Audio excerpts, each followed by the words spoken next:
All righty, we're talking with Tom Cotter, who will be, as I mentioned, next weekend, Friday and Saturday. I'm a couple on my mistake at the Comedy Park in Cranston, Rhode Island, and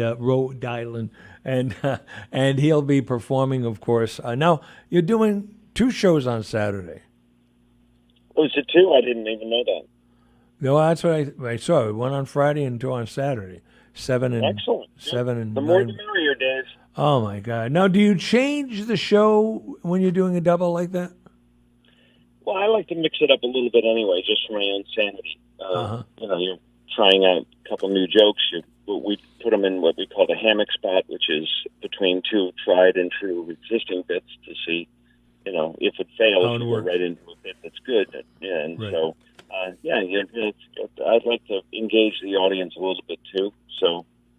You never know where that's going to go. That becomes a dialogue rather than a monologue, and so it's fun to mix it up. Great, and your wife, whose name is not Cotter, by the way. Yeah, well, her official name is Carrie Louise Cotter, but her stage name is Carrie Louise. Carrie Louise, right? And now, what is her persona on stage? What is the thrust of her comedy? Would you say?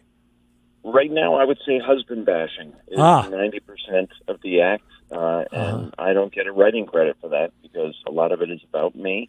But yeah, she goes up and then I give my rebuttal. So it really is a she said, he said kind of situation when we work together, and then we do a comedy team thing sometimes if we're in the mood. A comedy team thing? Yeah, okay, yeah. Yeah, people get nostalgic for the old Lucy and Desi and Burns and Allen kind of thing, and so... especially in New York and in the Catskills, they like to see that, so we get asked to do that sometimes. Oh, that's cool. Now, for a while, and you had a was it a pilot? Did you do a pilot together? Yeah, we had a show that actually was on the air, and then we've had like 4 or 5 pilots. Yeah, most pilots, as you know, do not get to the air. Right. So we've had our fair share of those. But yeah, we had a show called Too Funny, TWO Funny, and it was on the Women's Entertainment Network, which was emasculating as hell for me. But so be it. We were literally brought to you by Tampax, and that's not a joke. And it was more about her and her dumb husband. But we did 7 episodes of that, and then they mercifully canceled us. Yeah, so you were sponsored by Tampax. You weren't number 1, but you were right in there trying. Is that that the line you use? Yeah. Yeah. But that was a neat time. That actually started my sons because they were in it. They were brand new at the time. My twins. Your twin son? Yeah, we have twin sons. We didn't mention that. Yeah. Yeah, they were on the show, so they got paid. So that started their college fund. Oh, so great! We look back fondly with that. Great. That was a good chapter in our life. Did they complain to you when you guys lost the gig? I mean, did they say, "Hey, I've still got 3 more semesters to cover"? They didn't, but their agent and manager read us a riot act. Yeah, I can imagine. Yeah, we're going to demand. So, what are you finding now? Now you say things are pretty good for you. They're as far as your performances, people knowing you. Do you get much from people who say, "I remember you from Periwinkles"? People do. The old blast from the past. For example, next weekend when I'm at the Comedy Park, I'm sure a lot of the old faces that I started with are going to come in and say hello. I just did Giggles in Boston a month ago. I hadn't been there in forever. And so a lot of the old Boston comics that I knew from back in the day stopped in to say hello and hang out. We had some adult beverages together. Yeah, I meant out someplace else, like out. Are you ever surprised that somebody says, "Oh, I remember you from Periwinkles," and I'm not talking about like around here, somewhere else maybe? Yes. On occasion, people, who have moved places said, "I remember seeing you back in the days of Periwinkles." And the original one in the Arcade Mall, not the one at Davol Square. Right. Yeah. Well, that was the real Periwinkles, the original one. Then it started moving around and it got crazy. It had 3 incarnations, to my knowledge, that I remember. One was above a bar, and then one was at Davol Square, and then one was at the original arcade, which was the one that we all remember fondly. Yeah, really cool. Yeah. I can't own that. That it was great. Yeah, for a very brief time had a no F word rule. How long did that last? You don't know that story? No. Oh, you want me to tell you a story real fast? Sure. Okay, well, you were talking about bad language, right? Now, in the 80s, as you know, because you had it in your, the F word was a vital word for all of these new comedians because on cable you could say it and everybody was all excited. And most of it in the open micers, a lot of them, that was their entire act. If you took that word out, it wasn't going to happen. You know, They had nothing. no, they had nothing, right? Except their impression of Uncle John, and nobody knew who Uncle John was, right? So one night I came in, and Charlie, of course, was there. Charlie and Frank O'Donnell started that with Mike Kent, who owned. Remember Mike? You remember Mike Kent? Yeah. He drove a Rolls Royce, didn't he? Yes, he did. He had and a cigar. He was like a cigar smoker, and he had more money than Jesus. And here we go. So we walk in one night, and Charlie walked out to me and said, "Now I didn't." He said to me, "There's a new rule here. I think this is before you started. It is. You can't say the F word. No more F word." What are you talking about? Now, I didn't use it a lot. I didn't use it, and I looked over, and there was like a group of open micers, and they looked like awake, like they were in tears. And I said, "What are you talking about?" He said, "Mike Kent's here, and he's decided no more F word. He wants only clean comedy." So I look over, and Mike is there, and his wife is there, and his brother is there, and his brother's wife is there. And I said to Charlie, "Let me come up first." And he said, "Dave, Dave, he means it. Dave, you'll get fired." No, Dave, I said, "Let me go first." So he gets up and he opens the night, and it's pretty packed, and he opens up and everything, and he brings me up first. And I said, "Ladies and gentlemen, we have a very special surprise for you. Mike Kent has made a new ruling tonight that from now on, in Perry Wingoes, there will be no more F word." And the whole audience went, "Whoa, oh no, oh, what is that? Oh, yeah." I said, "All right, calm down. I said, "No, I am not allowed to say the F word." And then I said something I can't say even now on this air, but illustrating. But then I said, "However, he didn't say you couldn't say the F word." So I said, "So when I throw my hand up, you put it in for me." And I proceeded to do a story. I think I made it up, just walked along, and I just kept throwing my hand up. And the whole audience is screaming it out. And I think when I was done, I went off and everybody applauded. And Charlie came up and said, "Mike Kent has changed his mind. There's no more rule about the F word." And that was. Thank you for restoring freedom of speech. And your act at the time. That's true. You're good. So now, what are you going to plan? What are you planning? I mean, you're going to be performing, like I have since the year before God. But do you have a plan for you and the missus for maybe trying to get your own thing again or doing something else? What do you think? You know what? I've been doing this for 35 years now, Dave, and I'm just so I don't want to say I'm not in tune to it, but there's always somebody has a great idea because there's not that many. We're an endangered species. We're a married comedy couple, so there aren't that many of us out there, and so they always have an idea for Kerry and I to do something, and so we're never saying no, we don't want to do that, but we always say go through our representation because we're sick of, being teased or heartbroken by these things. Right. So there's always something in the mix, and they keep us engaged. My manager and my agent keep saying, this is still in the works or that's still in the works. But she also, because she put her career on the back burner while we raised our children are grown now pretty much. So she's now out there working again. And after 2 years of COVID, when we couldn't work at all, we're both just chomping at the bit to get out there. So we make more money as two of us working as headliners than we do as she opening up for me. Oh, okay. That's what. Well, that's what I was going to ask her. Because you remember when, say, Rickles used to work with Rivers. They split the show. It really wasn't an opener. They just they split it. But I mean, but you get more. You do more by doing your singles. Yes, and our kids are in college, and we need tuition money, especially after 2 years of COVID unemployment. Boy, So, tell me. we're Yeah. both out there just swinging away, and we're so delighted to be back at it. And as much as I whined about that week at Busch Gardens 2 weeks ago, I was so happy to have it, because I just I was done with virtual shows. We were doing virtual shows. I did a virtual show that was so bad that people got up and walked out of their own houses. So I'm done with that. I just want to do live shows now in front of people. And then I'll let the TV people and the production people do their thing. I shot a special on Nantucket last winter with Don Gavin. The two of us shot it's called Nantucket Nights. That's being edited down. They say in the fall that's going to be released. We don't know where yet. But, again, that's someone else does all that stuff. I show up and tell jokes, and I let other people handle the business because that's not my forte. Sure. But and that's why I wondered about maybe doing something that you could do, sort of a funny rendition of love letters you and the wife could do down the road. Are you familiar with love letters? I'm not. It's just, all it is usually it's two local, maybe a counselor and a mayor or something. The community theater does it. It's just the two people sitting at desks reading the letter that they wrote to the other one.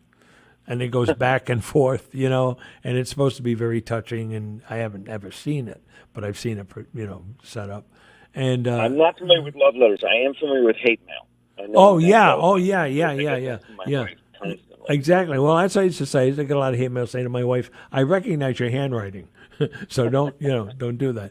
Now, so you're going to be in Cranston, and then where are you going? Where are you going to be in the After next? that, rehab. I think probably rehab. Good, very good. Tonight I'm in the Catskills in New York. I'm going up to it's called the Italian Catskills, the Villa Roma.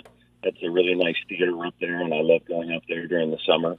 And then a couple little gigs in Manhattan this week, and then next weekend I'm in Rhode Island at Comedy Park, which I'm looking forward to. And then, I don't without my calendar in front of me, it's pretty busy now, thank God. So every weekend I'm working. I just don't know off the top of my head where I am. Yeah, that's true. Now, in doing the Catskills, have you they had that great show. Mrs.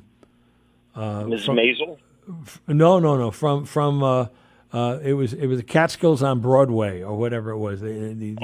These acts came down and did, and then they had that show, Old Jews Telling Jokes. That was another one. But then now you've mentioned Mrs. Maisel. I love that show.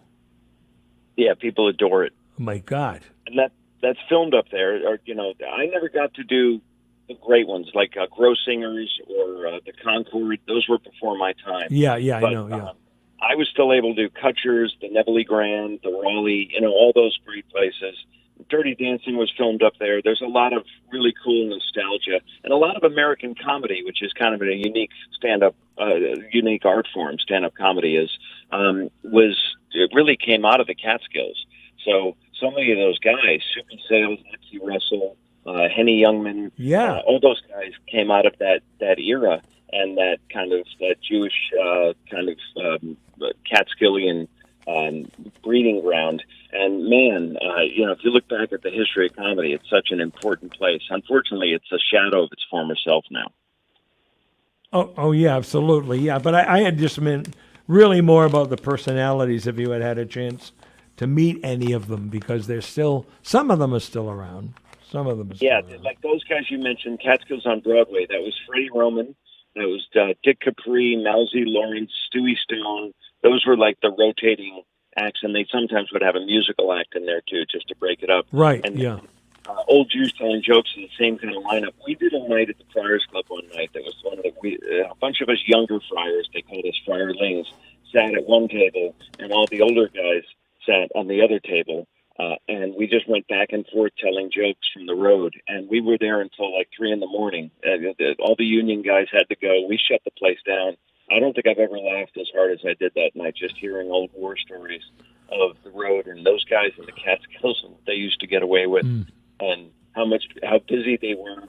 And those are the glory days of stand-up, really, I think. Yeah, it's really something because they were talking. I was watching a couple of interviews last night, and they were talking about Norm. Oh God, Crosby? No, McDonald. McDonald, thank you. Because it reminded me, as you were saying, about how funny everything was and telling old stories. And it reminded me of the interview somebody was talking about Norm MacDonald and how when he bombed some nights, he would walk to the back of the room and stand there and say goodbye to everybody that was leaving the audience.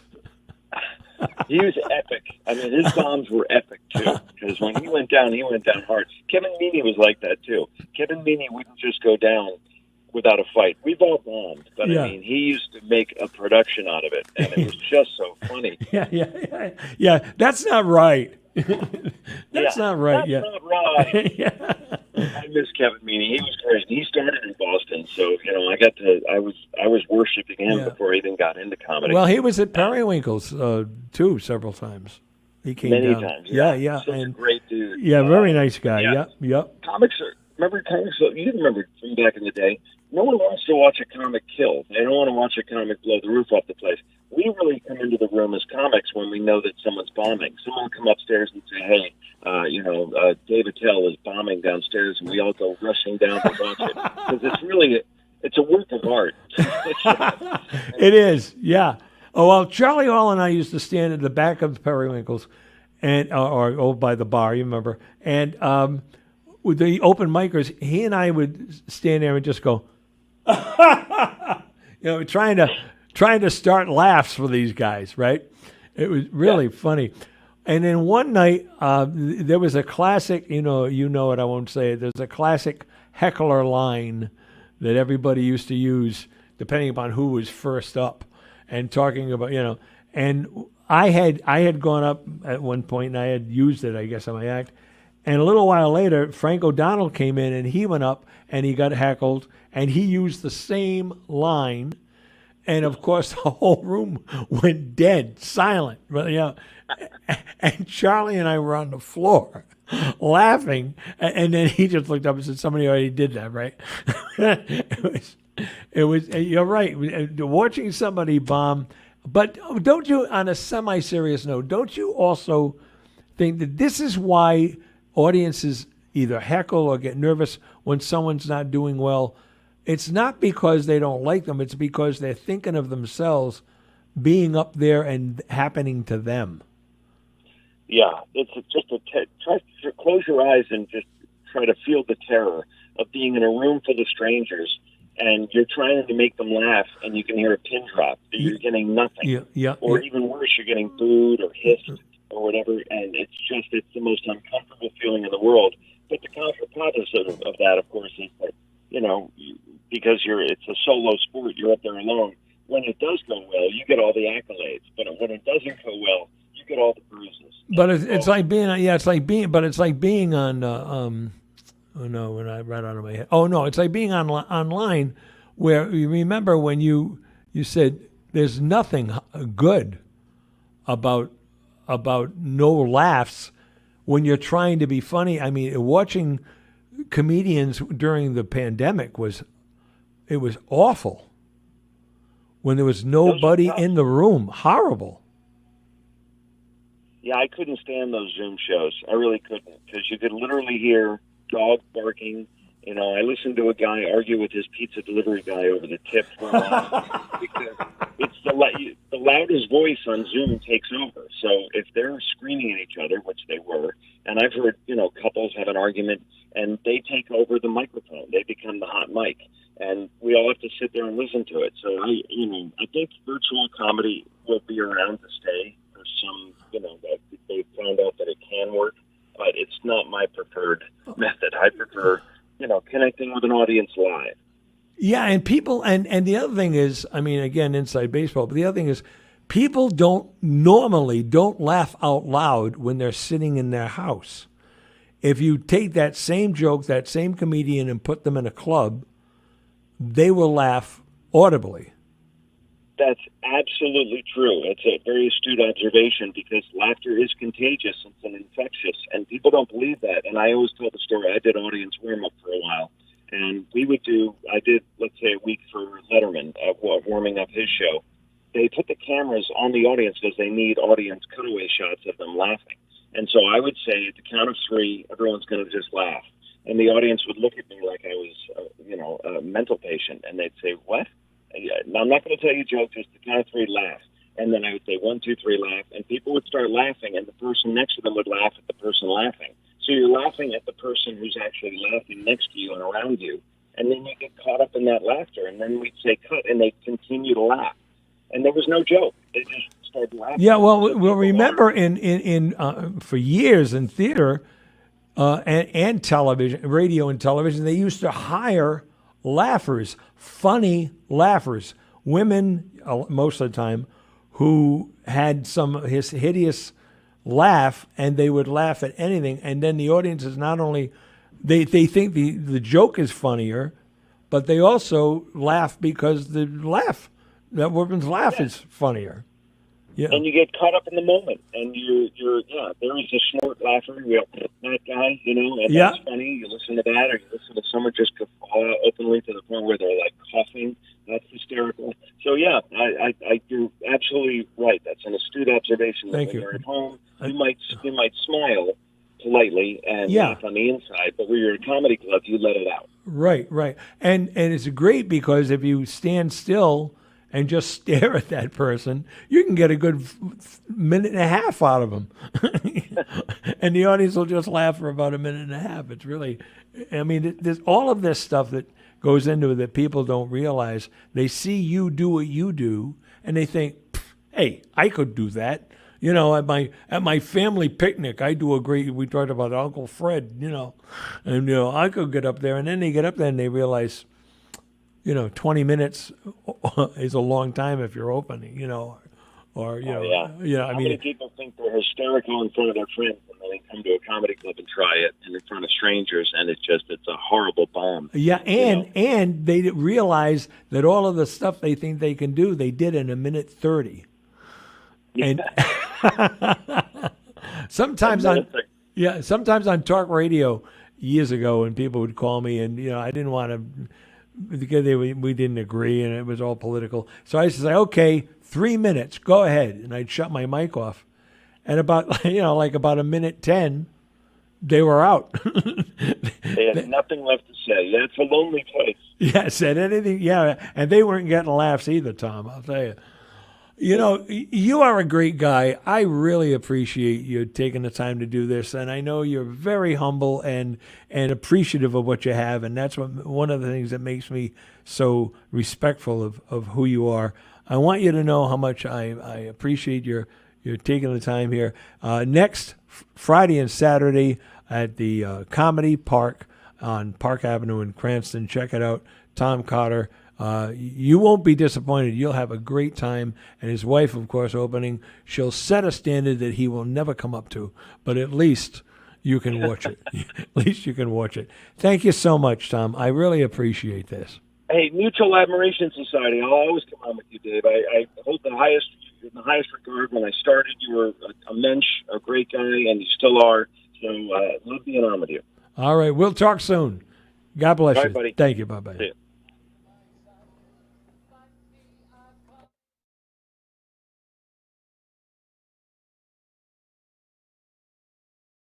Ah, yes. My buddy Tom Cotter.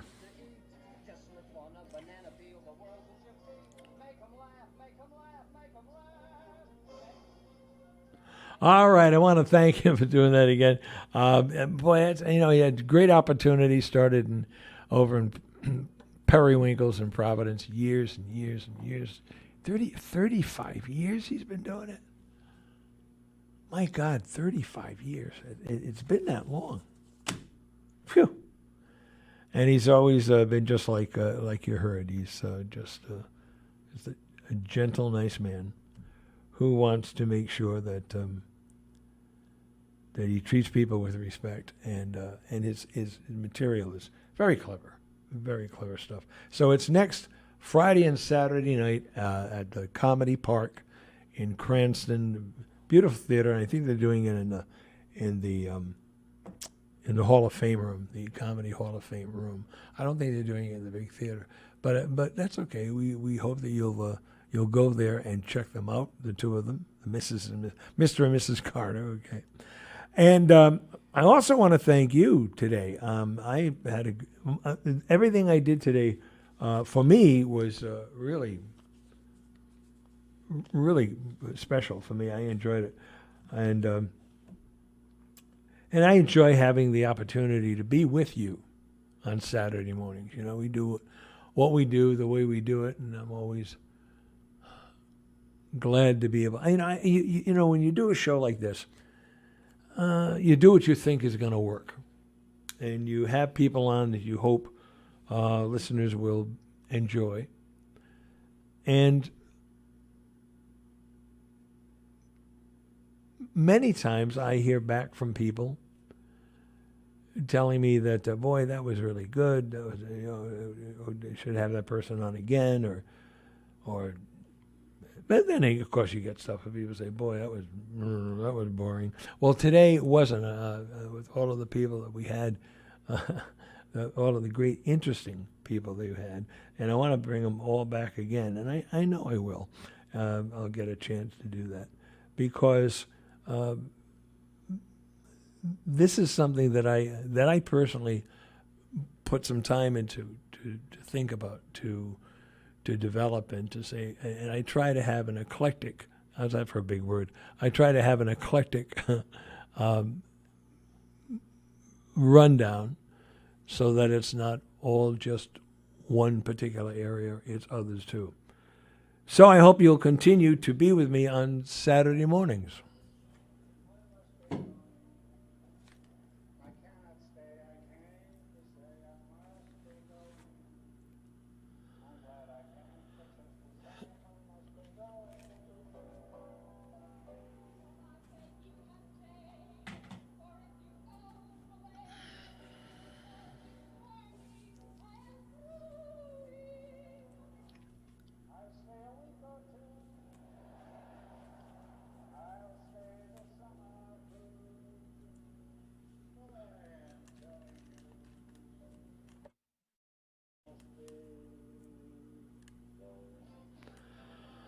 So I want to thank you one more time. I want to thank my friends. Let me see. Yes, City Councilor Todd Kobus in the first hour, going all over the place with lots of stuff that you needed to know.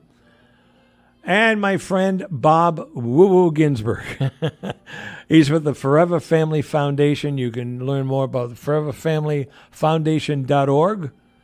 And also the Medium Explosion. Check out that book as well, okay? And finally, Tom Cotter. Big name, big talent. He'll be at the Comedy Park next Friday and Saturday. I think that covers everybody, does it? Yeah. Coming up at 11 o'clock, at noontime, is my friends, sort of, from Four Deep Sports. These kids come in, they take over. I don't understand it. I got to watch my wallet. It's not easy, you know. You do what you can with these kids. One of them threatened to beat me up the other day. Remember, in the end, the love you take is equal to the love you make.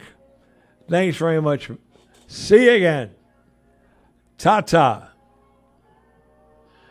I got to go. I'm going to go cut my fat cousin out of her hula hoop. All right, Bob, tell them you tell them.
Okay, welcome to 40 Sports Talk on 1320 AM Radio WARA. Today we'll have the Cal Ripken Commissioner, Mike Janicki, in. He's going to be calling in, give him a little bit of an interview.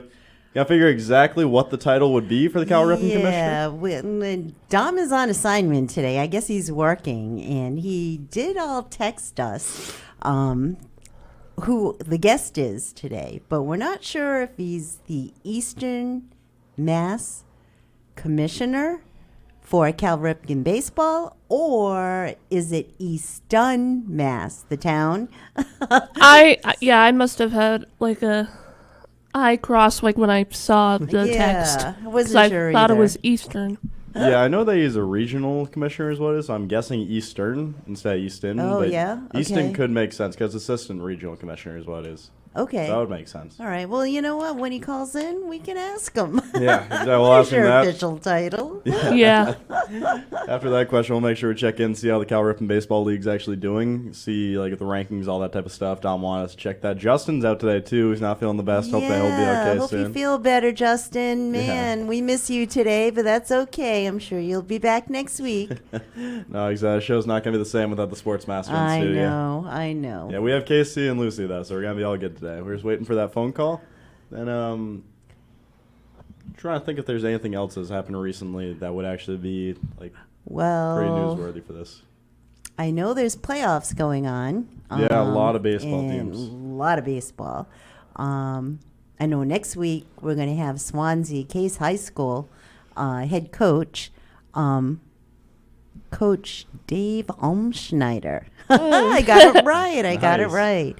And Brady Kudo, and I'm hoping Coach will bring in a couple players from Case High School, talk about their season and going forward, what's happening, for the upcoming season at Case High School. I know they went pretty far. We're going to highlight their high school sports over there. I don't think we've ever had that end of the state over there. Swansea, Somerset. I'm going to try to get Fall River in here as well. But we did have Keegan Hamblett in here last weekend, and he was pretty excited. He has a lot of connections over to Somerset. So we're going to try to get the Somerset coach and players hockey team from the Blue Raiders in Somerset in studio. And also the Case High School girls softball, Shannon and Olivia, Coach Shannon, in here as well. I know they're in tournaments. Last week, I believe they were in Connecticut for a softball tournament. She is part of AAU, so I know a lot of those championship games are going on. I don't know what else is happening. I know the Red Sox got clobbered last night. Yeah, I could believe that. I could not believe the score. I didn't Yikes. watch the game though. They had 25 runs in one inning, I believe is what it was. That's Holy crazy. cow! Yeah, most ever runs in an That's inning. crazy. Insane. And I heard an in-the-field park home run. Grand slam, actually. Grand slam. Was there a Yeah, grand Lou was slam telling once? me that Yeah. this morning. Ay, ay, ay. Dang. Lou was out there doing errands, and before he left, he told me, they got clobbered last night. Oh, it's so sad. No, even when you hear that, though, I don't think you expect a 25-run inning No. just from the other team, the Blue Jays, against that. Crazy to see. Right? Yeah, I Yeah. saw Blue Jays broke that record last night, and I didn't see who it was against at first. I thought that was pretty cool, and I saw the Boston Red Sox right under it. It was really sad to see. Yeah, Very, real very sad. disappointing. But I'll tell you, I am looking forward to the Patriots and football. So. Oh yeah. Oh, yeah. Patriots are going to be really good this year. It's man, gonna I be nice hope to see. so. Yeah, I know the hope so. training camp starts sometime next week. Yeah, training camp, then preseason. Is it and then next we're- week? Yeah. Yeah. Woo-wee. Pretty sure there's like one more week with no more NFL football on for the rest of the year, something like that, because then we have training camp, then we have preseason, and then we have Oh, the yeah. actual season. Yeah. Ah. When it- So, how long do we have you, Joe? Till August 26th. 26th. Yeah, that's when we're going to Okay. Michigan State. Oh my God, that must be so exciting. Yeah, it's going to be pretty cool. They have a thing called like Spartan Vision there, which is Mm-hmm. kind of like this, which should actually be pretty cool to do, where it's kind of like interviewing athletes and then Nice. just reporting on the games and all that type of stuff. Nice, Yeah. nice. And when we get there, I have a couple interviews with like a couple D1 athletes, a wide receiver on the Michigan State football team, then going to get some Wow. of, Tom Izzo's players Oh my in there. goodness. Should be oh my pretty goodness. good. That should be quite awesome. Yeah, then right now, a lot of people are going to college like for their sports. I know a lot of people start training camp. There's one girl, Kate Franchino from CSU Fullerton, went like beginning of July, I'd say, or end of June. Really? Yeah, really early for their training camps. It's crazy when D1 athletes have to do for their school. Oh my goodness. Cam Fourier, Binghamton University for girls basketball. That's D1 already there. Multiple other D1 athletes are going out. I have an interview with one of my friends, Robert Pomerant, before he goes out. He's going to Stonehill College, which is D1 now. Yeah. So pretty insane. I had a conversation with him because I interviewed him for the first ever episode of the Jodas Hour. And at that point, his college was still D2.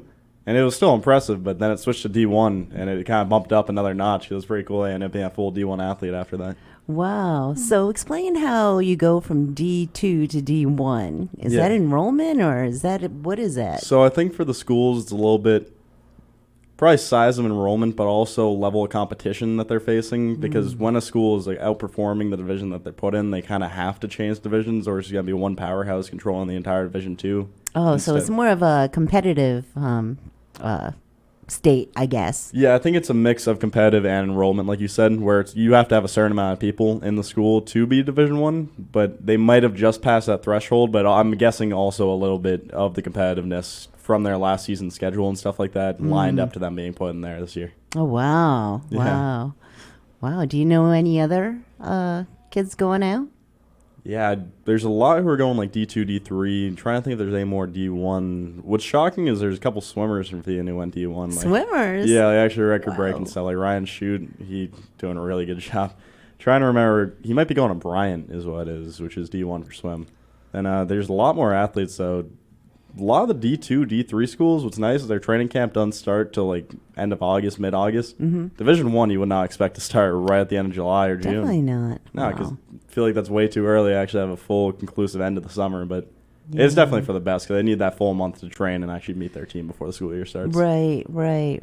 But you also have to think that transition is awfully tough. Yeah, it's sped up a lot. Yeah, so that's probably why they're going out this early. Yeah, the thing I think for the reason that happens, I'm guessing what it is they want, since you're getting thrown out of such a comfortable zone that you've been in your entire life, they want the people that you connect to immediately to be the other college students on your team. So that kind of forces the chemistry.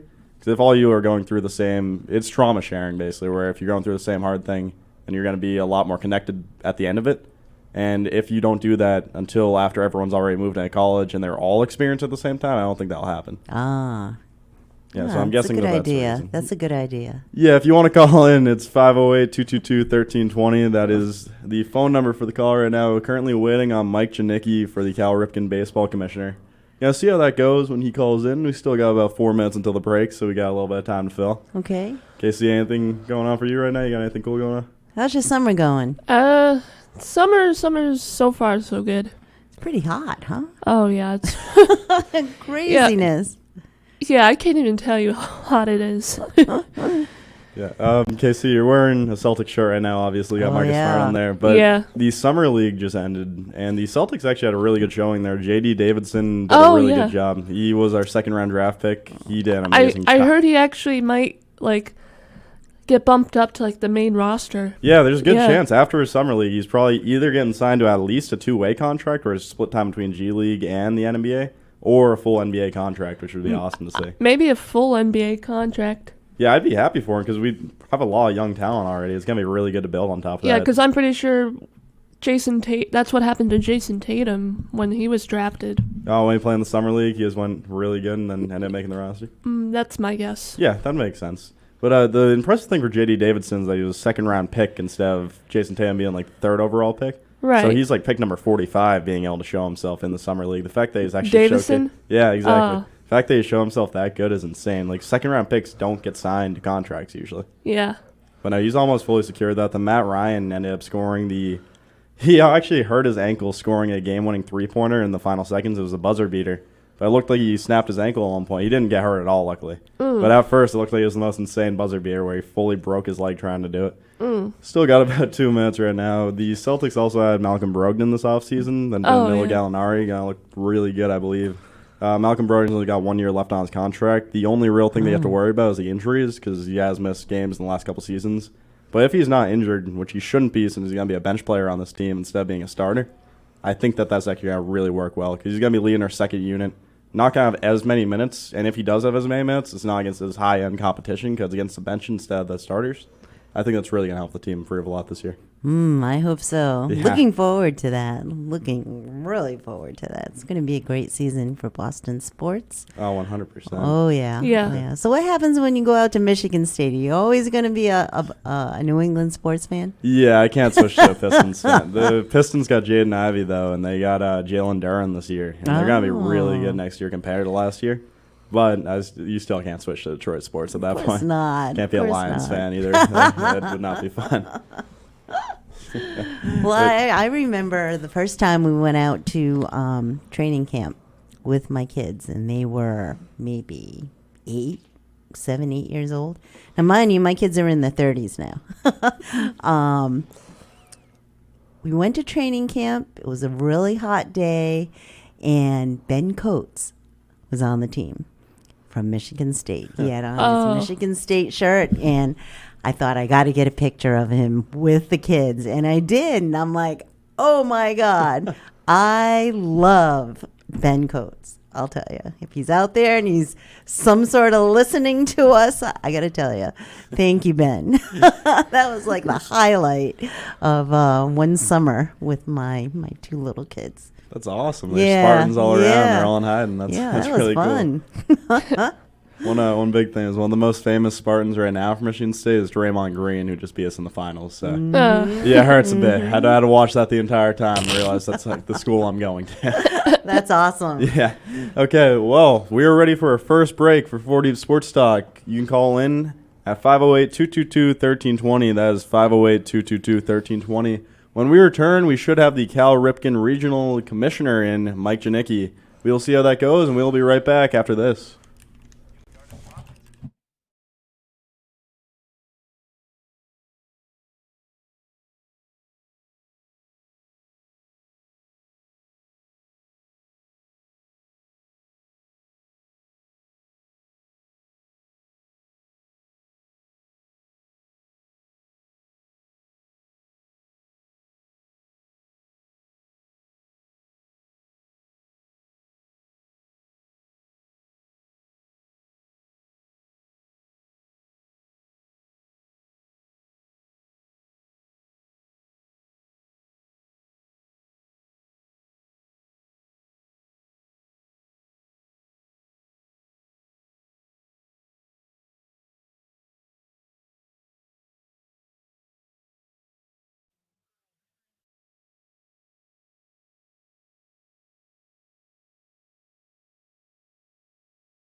Hello and welcome back to 40 Sports Talk on 13 AM WARA. We should have Mike Janicki calling in from the Cal Ripken Baseball League. We got a call during that commercial break. Tried putting on hold and ended up losing the caller. Let's hope that they call back. If you do want to call back, that is 508-222-1320. That is 508-222-1320. We are now back from the radio break. We're a little bit of ads, so we're going to continue up the time. Unfortunate that the 2 phone calls came in when we were on commercial break, so we can actually talk to them. Hopefully we'll get them back, though. So, let's see. Got about 11 minutes here, so we still got a lot of time for people to call in. Hopefully you'll call back. Hopefully that was you. Yeah, hopefully that was Mike Janicki. Yeah. But, yeah, just trying to hold the call during the break. Couldn't obviously turn it up. That's okay. That's okay. Yeah, it should be okay. Do you remember how to answer it when... Oh, yeah, we fully know how to answer. It's just during a commercial break. You don't yeah. want the voice playing over the actual commercials. Yeah, we thought we had him on hold, but that's okay. Yeah, what I'm guessing it was he called and so he heard Mike, only commercials. please call back. Please call back if that's you. Yeah, exactly. If not, it could be Dom. Oh, that's true. It could be Dom. But, yeah, whoever I'm calling, 508-222-1320 is the number to call. Still have a lot of time left in the show. But, yes, what else is going on? While we're killing time, I'm going to go on to... Oh, there we go. Okay. This must be the call. Oh, phone call is back in. Thank you. Okay, caller, you are on 1320 AM radio on 40 Sports Talk. How are you doing today? Hey, I'm doing pretty good today. How are you? I'm doing pretty good. Is this Mike Janicki I'm talking to right now? It is. Okay, nice. We have Mike Janicki from the Cal Ripken Baseball League on to talk to us now. Awesome. Thank you, Mike. Thanks for joining us. Calling. Thanks for your patience also. We kind of lost you during break, but that's okay. All right. Well, we're good. Glad to be here. So, Coach, can you clarify what your title is? Well, I'm the Eastern Massachusetts Cal Ripken State Commissioner for the Eastern Massachusetts. It's Eastern, Eastern. not the town of Easton. It is Eastern. Yeah, I thought about Eastern at first, but... Okay. Yeah, well, we're big enough in the scheme of things in Massachusetts where we have so many teams that are playing that we dissect the state in half. We have the eastern part, which is basically the 495 belt going out to Cape, and then we consider anything west of 495 all the way to the New York border as western Massachusetts. Ah, okay. We are one of the larger states in the country with a number of teams and kids that are playing Cal Ripken. So, Coach, you said Massachusetts is one of the higher states in the country for kids playing baseball now? It is. It's between Florida and Massachusetts. Some years we have more players than they, and then some years they have more players. So it's a kind of an ongoing seesaw type of thing. But throughout the nation, most people realize that Massachusetts and Florida are the biggest staff in Cal Ripken baseball. Yeah, I think the fact that we can even rival Florida with baseball is pretty insane to see because Florida obviously has 24/7 all year round good weather for baseball. We only really have spring and summer, so the fact that's even close is kind of mind-blowing. Well, it's a testament to the people that are involved, the volunteers, the league structures and organizations that provide, the getaway for the kids and the parents, and provide a good outlet for them. They want to just keep playing and keep coming back, so it's a good thing. Yeah, no, 100% a good thing. Obviously, people have seen baseball become a little bit of a lost art at certain points. It is nice to see that it's still being kept alive by the Cal Ripken League at lower ages. So, as you called in, I wanted to start off first with asking, how is the Cal Ripken League looking right now, and what teams are really standing out at the moment? Well, currently we are just concluding our tournament trail for up to the regional level. So therefore, what that means is basically we have already been through our local district tournament trail, and then from the local district we expand out into the state, and we've already completed that trail, and then we're in the New England regional tournament trail, and we're just about completed with that, and we have some teams that are proceeding on to World Series competition in the next week or two. So we're winding down the tournament trail, but it's the exciting part of the year for a lot of lucky kids. Do you know what teams will be in the championship round? This is Catherine Conley, a.k.a. KC, speaking. Hi, Catherine. Is it Kathleen or Catherine? Catherine. Catherine. The teams that have progressed so far are in the 12-year-old 70-foot division. The team from Fairhaven, Acushnet, just won the New England Regional Championship tournament down in New Milford, Connecticut on Thursday, and they will be moving on to Branson, Missouri, play in the World Series, and they arrive on the 5th of August is when the teams arrive. So they're on their way. In the 10-year-old division, the team from Milton, Massachusetts, was the champion of the New England region, and they will be heading to a town in southern Indiana called Vincennes, Vincennes, Vincennes, Indiana, for the 10-year-old Cal Ripken World Series. In the other age groups that we have the 9-year-old, we have the 11-year-old 60-foot tournament trail, and the 11 70-foot tournament trail. All those teams can go play in Jensen Beach, Florida, if they do wish. Okay, but we pay for all the teams from 12 and the 10-year-old. We pay for their transit down with their flights, and we give them well-discounted hotel rooms, and it's quite an event and an experience for the 10s and the 12s. This year in New England, we are hosting the 12-year-old 60-foot base path World Series in Waterville, Maine, and that will be starting in the first week of August also. And teams from all over the country will be descending upon Waterville for a chance at a World Championship crown. But we're pretty busy in Massachusetts. That's right. That's for sure. Now, is this the one Dom is going to umpire? Yes. Do all your umpires?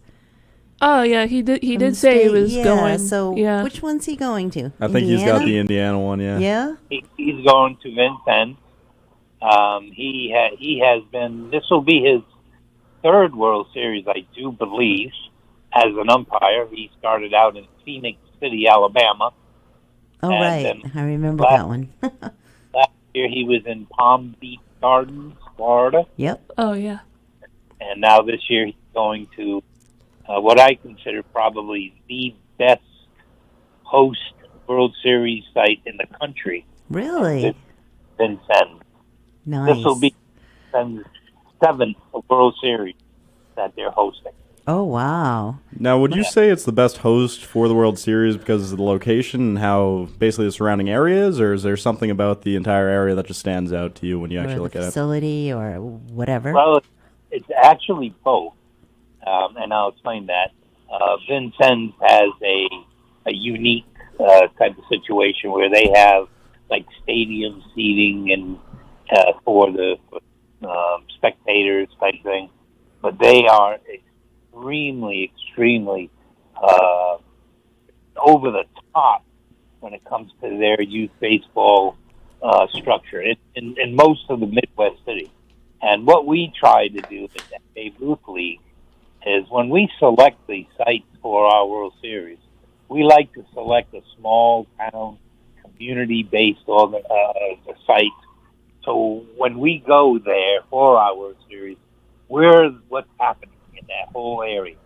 Not like going to Los Angeles or New York or Chicago where there's 1,000 events going on in the 10 days that we're there. But small town America is where we like to take our World Series. Sort of like a field of dreams there, right? Oh, absolutely, without a doubt.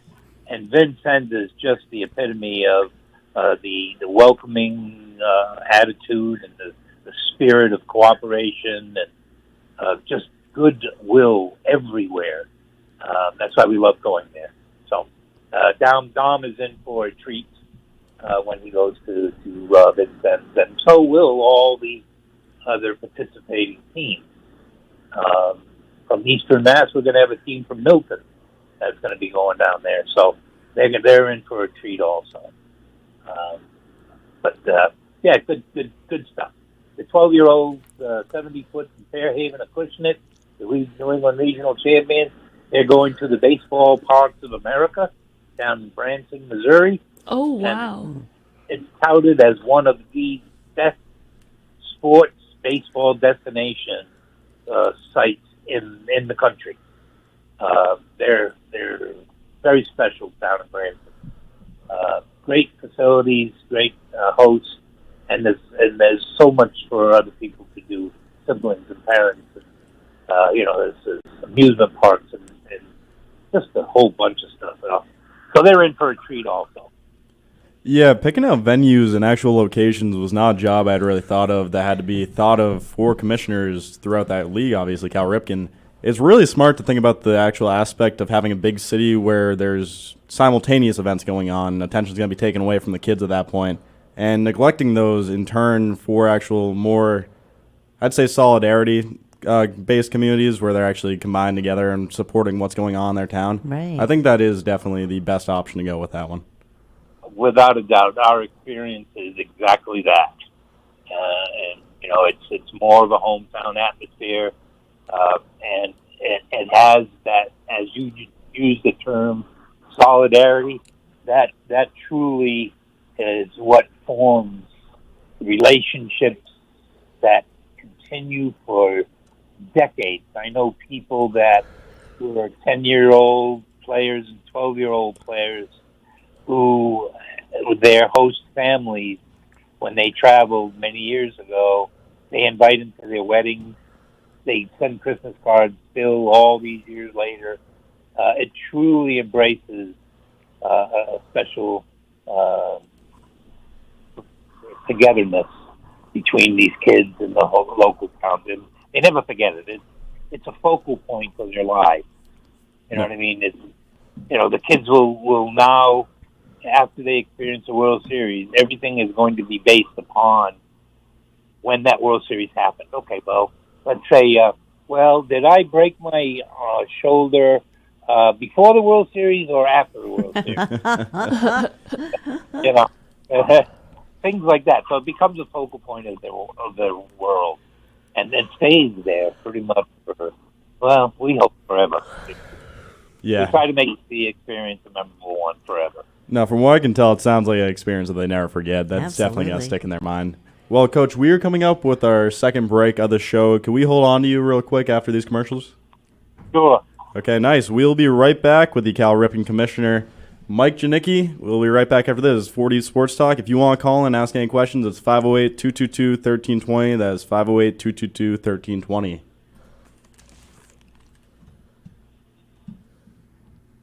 Awesome. I'm going to go. Good. All the mics are down. Okay. Yeah.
Okay, welcome back to 40th Sports Talk on 1320 AM Radio WARA. Today we have the Cal Ripken Eastern Massachusetts Regional Commissioner Mike Janicki in with us today. We are back from our second break of the show. This is Joe Des on the mic running the board right now. We've got Catherine Conley, a.k.a. KC, on the mic over there, and Lucy Cabral just joined with us. Paparazzi. Yeah, yes. paparazzi, exactly. So our sports master is out today. That's Justin, and we're hoping for a quick recovery from him. I'm sure he'll be back in studio next week, as well as Dom. Dom is working today, so I appreciate you calling in, Mike, and giving us a highlight of the Eastern Mass Cal Ripken League. World Series, what's coming up? Finally figured out that Dom is going to Indiana, so now I get it. So, Mike, can you tell us a little bit about the difference between Cal Ripken and high school baseball? Well, that's a pretty big difference between the two. First of all, the high school baseball is played on a larger diamond. It's played on a 90-foot base path size diamond, which is the same base path as a major league Boston Red Sox, New York Yankees, Worcester Woo Sox, and all the single, double, and triple A affiliates. So it's a big diamond. And the big diamond can be intimidating to a lot of 13-year-old kids who basically have not really developed that strength in their arms and legs and stuff like that to be able to function efficiently on a 90-foot diamond. It's a long throw from shortstop, pole, or third base, and even for a catcher on steal attempt.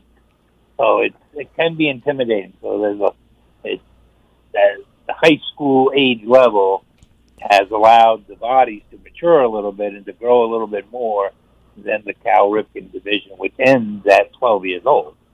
So, most of the high school kids that are playing are 15, 16 years old. So they've had a little bit extra time to develop physically, that type of thing, to handle the bigger field. That's the single most major difference. We have tried to cut that whole stretch down a little bit by offering a 70-foot base path field size versus what we've done for 50 years prior to that, at having a 60-foot base path size. So we're trying to expand the ability for a 12-year-old kid, as such as a catcher, as I say, to throw that ball down the second base on a steal attempt, or a shortstop or third baseman thrown across the diamond on a 70-foot level, gets them more prepared for the 90-foot level eventually, that if they continue playing, that's what they're going to face in high school. So we feel that our kids are a little better positioned to take on that major transition over to the 90-foot base path type field. So that's a huge difference. Yeah, no, that makes complete sense. It sounds kind of like you guys use that league as more of a aid to transition into the bigger leagues, obviously, as you were mentioning. So from what I was hearing, though, trying to decipher the best way to word this in the actual questioning, but the main difference you would say between the high school level and Cal Ripken is just the actual preparation and time given to that transition from Little League to the high school level, would you say? Pretty much. I mean, it's a matter of strength and body strength and stuff like that. That's why we always, again, youth baseball, 12 and under, was always played on a 46-foot pitching mound to home plate dimension and a 60-foot base path dimension. Therefore, the term the 46-60 field. then we felt that we needed to encourage kids to continue to play on as they're 13. So we instituted, when Cal Ripken took part in Babe Ruth League structure, and we structured Cal Ripken, we wanted to offer that 70-foot base pass and the 50-foot pitching distance. So it's a little longer in the pitching to home plate, and it's a little longer run from home plate to first, and then first to second, second, third, so on. So it offers the pitcher now to pitch from a stretch when you're playing on the 70-foot diamond, which the kids really like playing. They can take a lead where you cannot take a lead on a 60-foot diamond. So you learn how to take a lead, and then a secondary lead, and then steal a base, and then catch a throwing down. It's more like real baseball, which they will be playing in high school. So it's a preparatory type of thing, again. And as I said earlier, physical strength becomes apparent when you jump to the 90-foot field. You know, there's not a lot of 11-year-olds that can play on the 90-foot field. There are much more 12-year-olds that can play on the 90-foot field, but not all of them. That's for sure. You know. No, exactly. From what I could tell, Coach, from what you said, is it definitely seems like what you guys did is you trying to change it from one massive leap in a young athlete's career, moving obviously from the smaller field to the much bigger field, kind of making it just a couple more smaller steps instead of just one massive jump. And that's true. And also, more importantly, is we're trying to keep the kids playing baseball. Okay? We don't want them to drop out of that whole function of playing baseball and being part of a team and learning team concepts and sportsmanlike concepts. We want them to continue playing on after they're 12-year-old and and so on, all the way through high school. So it makes the development stage a little bit easier and less intimidating for the kids. I've seen where you got a 12-year-old kid that may be pretty good in the, little league field size, but when it gets up to the 90-foot, it's intimidating. And so this transition of the 1270, which we offer, is significantly better in preparation for kids playing on. So, and it does. It keeps the kids playing, and that's what we want to do. We want to keep the kids playing organized sports. So, Coach, I have a question then. So how would you associate AAU teams or league with the Cal Ripken League? Are they basically the same in comparison, or are they another support, system to get to the Cal Ripken League? Well, I've been doing this for an awful long time. And before AAU ever became what they are now, years ago, we were all community-based organizations. Right. Okay? That meant that if you lived in a certain area, that's where you played baseball, in your town. Mm-hmm. And if you had a small town, maybe two towns would combine to make a league type of thing. So the Cal Ripken division of Babe Ruth League is definitely a community-based organization. We want kids that go to school together, that live in the same neighborhood, town, to play baseball. We feel that that's probably the best developmental structure going forward to teach them the concept of community and playing with your hometown, sure. friends and Where AAU is strictly into playing baseball and learning the game and competition, and to me it's all about. Well, it's not all about, but a lot more emphasis is placed upon winning. Yeah. And okay. In the AAU situation, because nowadays as a parent, you're playing a community-based type thing with Cal Ripken. Is your kid ever going to sign a contract with a major league team? Probably not. Mm-hmm. Okay, AAU seems to be structured a little bit more into developing the special kids to go even further. But I got to be honest with you. Most kids that play Cal Ripken, they play AAU too. If they're talented like that, they'll play both. But when you put a community-based organization versus a club team side by side, they're two different worlds. I'm They sure truly they are. are. Yep. And I know that the AAU teams travel all over the place to get that winning percentage, so to speak. They do. They do. I mean, there's a lot involved in the AAU teams. It's not community based, so it's all supported financially by the parents and stuff like that. So it's a different structure. Mm-hmm.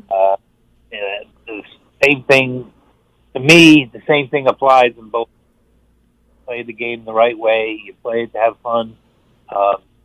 If you win, you accept that. Courage in defeat, and tolerance, modesty, and victory. That's what we try to develop into our players. You're not going to win every game. You're going to make mistakes. Well, it's what you do with those mistakes. It's what you do with when you beat another team. How you act and react. That's important to us. Not the one off column. So we try to structure our program that way. That's awesome. Thank you. Thank you for clarifying all that. Yeah. Well, it's tough, It is tough. It is tough. When my kids were going through Little League Baseball, in our little town in Rhode Island, had no idea what these AAU teams were, and there was a Cal Ripken team in town, as well as I remember a Johnny Mack league, all kinds of leagues. And, they didn't want to go any further. They pursued other, things.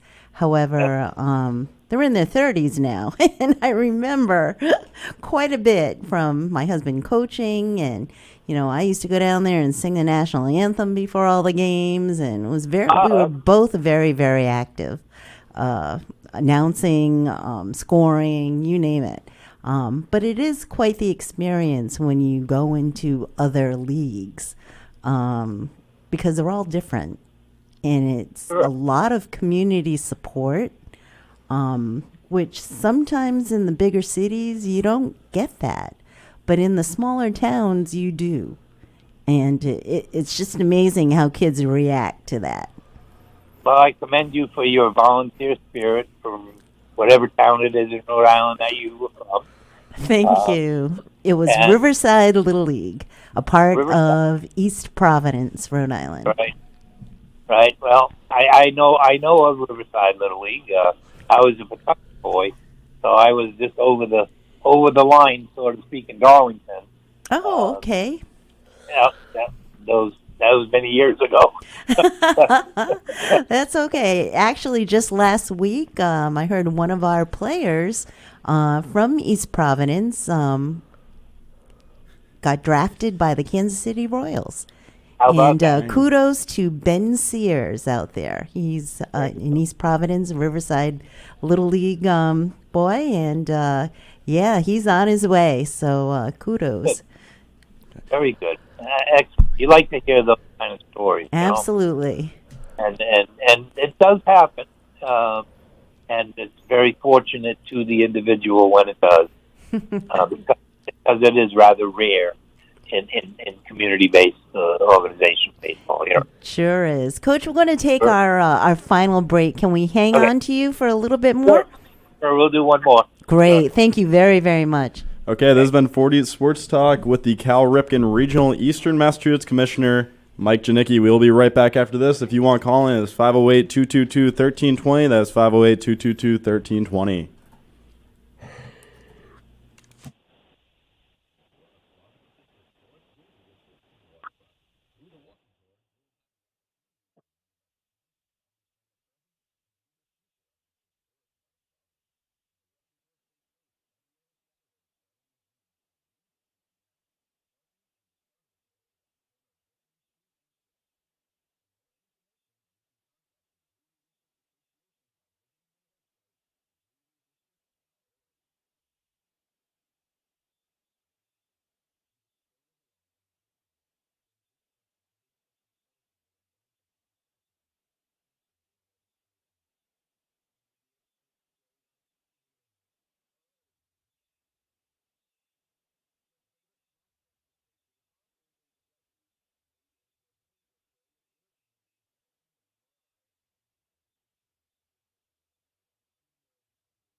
Hello and welcome back to 40th Sports Talk on 1320 AM Radio WARA. We currently have the Eastern Massachusetts Regional Commissioner, Mike Janicki, on with us. Are you still there? I am. Okay, nice. We have just a couple minutes left of the show. Gotta get a few final questions in with the Commissioner before we let him go. So before the break, we were talking about Ben Sears getting drafted by the Kansas City Royals. How many years have you fully been involved with the Cal Ripken Association, would you say, Coach? Well, I've been involved with the Cal Ripken division of Babe Ruth League since its inception in the year 2000. Previous to our association with the family of the Ripken family, we were formerly known as the Bambino division of Babe Ruth League, which started in 1984. Oh. And I have been involved in the Bambino division and the Cal Ripken division since 1987. So, a few years. Wow. So I believe that would be about 30, I'd say 35 years, I believe. Yeah, 35 years. I'm making sure I didn't make a math error right there. It would have been embarrassing. That's a long time. Good transition. I think, I've had the good fortune to have several meetings with Cal Ripken Senior, Junior, and Billy Ripken, who is very much part of the Ripken organization. I've had the good fortune to sit and talk with them over the years on a number of occasions about philosophies of kids playing baseball in the new millennium, you know what I mean? And they definitely have the right attitude and mindset on what a lot of these young kids need to be successful, not only on the sports diamond, but generally in life. You know what I mean? Yeah, there are kind of two things I noticed when you've been talking about this league, and one of them obviously is the commitment to actually wanting players to continue playing the sport of baseball, because so many people talk about how they need to get more people playing it, but don't do anything to actually have affirmative action towards that happening. Obviously, your league's a lot different than that. But the other second main thing I noticed is you guys realize that not everyone's going to become a professional player, but they are all become men when they're older. So you need to train them to actually be good men instead of just good baseball players, which seems like is one of the main sole focuses for you guys. Absolutely. That is the main focus of our whole existence is to develop into real, true citizens is what we use as our last line in our sportsmanship code of Cal Ripken baseball. So, yes, that's our ultimate goal, is to try to help develop kids to become better humans and citizens. Yeah, Coach, that is easily the best way to do it, because no matter what, they're going to need those lessons when they're older in life. A lot of people look back at their coaches and sports figures in their life and realize that they were the ones who taught them the most about being a good person in their adulthood. And I believe that pushing that is actually going to help a lot for the future. And connecting back to what I was talking about earlier, though, Ben Sears, drafted by Kansas City Royals, wanted to ask you, over those about 35 years of service to the Cal Ripken League and the conjoined leagues around it, what would you say would be the player that stood out the most to you throughout those leagues that eventually had future success in baseball, but when you saw him play in those leagues, you kind of understand that there's probably something big coming in the future? Well, I've seen many talented kids at 10, 11, 12, 13, 14, 15 play on the diamond, and they definitely have talent to play the game of baseball, but it's more than just playing baseball. It's how you carry yourself with your teammates, how you carry yourself with your coaching staff. Are you a good listener, as they say these days? Are you a teachable kid? I've seen kids with a tremendous amount of raw talent, but their heads were just not on the right way, and it hurt them. And I would never mention any names like that, but I see it happen. And when you see that, you try to offer, some suggestions to either the coaches or whatever. Say, hey, listen, this kid's got some potential. tread lightly on them, how you go with them. Teach them the way to play the game, the finer points of the game. Teach them how to be a good teammate. Teach them how to be a good sportsman. That's the important thing, and that'll help develop his character, as he goes along. So Ben, I'm sure that coaches he probably enjoyed playing with, and maybe some coaches he really didn't enjoy playing with, because there are all different types of coaches out there. And in a community-based organization, sometimes the volunteer coaches really are nice guys, but they don't know what to do on a 3-2 pitch with 2 men on and 1 out, and your number 4 hitter up. Okay, so if you got a good coach that teaches you the fine points of the game and to teach you how to be a good sportsman, good teammate, that's a big plus. That's what we shoot for. No, that was definitely the smartest thing to shoot for, actually training all those kids in that. Coach, I wanted to thank you on behalf of the entire team of 40th Sports Talk. Thank you for coming on the show, answering some of the questions I provided you, and giving more attention to the Cal Ripken League. Well, I always love talking about the program because I truly believe it's a well-structured, organized teaching program to teach kids how to play the game and to become better people for it. And so anytime you would like to talk, I'm all ears. Thank you so much, Coach. This has been the interview with Coach Eastern Regional. Gonna restart that one right there. I got tongue-tied for a second. The Cal Ripken Eastern Massachusetts Regional Commissioner, Mike Janicki. Thank you so much for coming on. This was a great interview today. Thank you so much. Really, really appreciate it. Do we have a minute left? We have about 30 seconds. Okay. Actually, I'm going to wait then. Thank you so much, Mike. And good luck out there. I was going to ask, which World Series are you going to? Vincennes, Indiana. You're going to Indiana with Dom? Ah. I am. Awesome. Awesome. Let's put it this way. He's coming with me. Love it. Well, I hope you guys have a great time out there, and definitely report back to us. And stay cool, too. Thank you. Thank you. Thanks Bye-bye. again. Okay, that will be all for today's episode of 4Deep Sports Talk. We had the Eastern Massachusetts Regional Commissioner for the Cal Ripken League, Mike Janicki, in today. Hopefully next week we will have Dominic Demiano rejoining us, as well as Justin, the Sports Master. This has been Lucy Cabral, Catherine Conley, a.k.a. KC, and Joseph Burns, a.k.a. Jodez. Thank you for listening today.